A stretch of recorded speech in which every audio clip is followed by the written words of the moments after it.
We love to look back at historic golf clubs like the MP33, which was the first blade designed through CAD. Really, that replaced the Craftsman. It gave us a lot more knowledge of control of where the center of gravity is and how it's going to flow throughout the set from top to bottom. There's some similarities to the 33, but a lot has evolved since then. The similarities are going to be from the look at address. Everything looks classic, everything looks traditional. The scoring irons of these, however, have gotten a lot smaller, a lot skinnier, lower heels, a little bit straighter lines.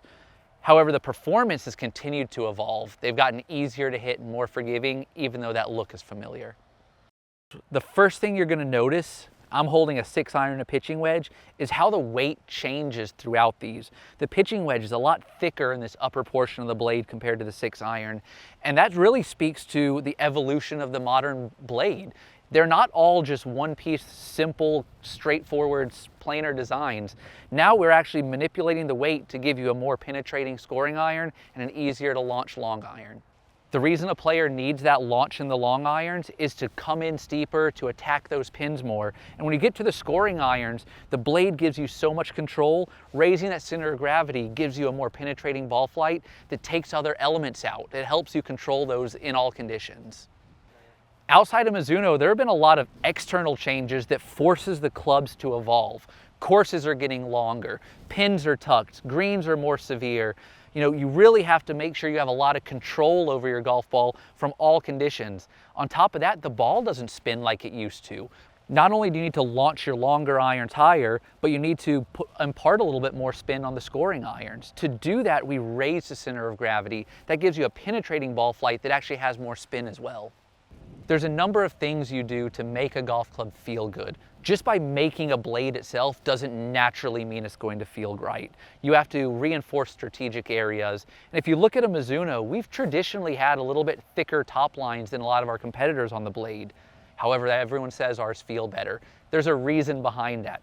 A little bit added mass high in the blade reinforces that area and gives you a different sound character than a thin top line. We want to give you that look of the thin top line, but the feel of a thick. And with the 221s, we have that mass, but we bevel it off so it looks thin at address. What you'll notice when you play the 221 is you have so much feel and control. That feel comes from the grain flow forging, that feel comes from the copper underlay. The control comes from really precisely controlled center of gravity locations and flow throughout the set. You're going to have very predictable ball flights and ones that you as a player are able to manipulate. We always lean really heavily on the best players in the world, and the tour gives us feedback that we couldn't even come up with. And with the 221s, there's no exception on that. We took their feedback, we made the scoring iron smaller, we made the sole camber slightly different, we made the soles thinner, all these things to give you more control and predictability. The initial feedback we've had from our early testing is just in terms of the ball flight. The ball flight's very neutral and it's a little bit flatter than blades we've had in the past, which gives the player a lot of control. It's interesting how the blade has evolved for the last number of years, where it used to be, if I'm a blade player, I play it top to bottom of my set, where that's not really the case anymore. Now we see this set of irons working into a lot of short irons, a couple mid irons, and for those really elite ball strikers, it'll work its way into the long irons. We do offer this set in a 3-iron through pitching wedge, but again, that 3-iron, you better know what you're doing.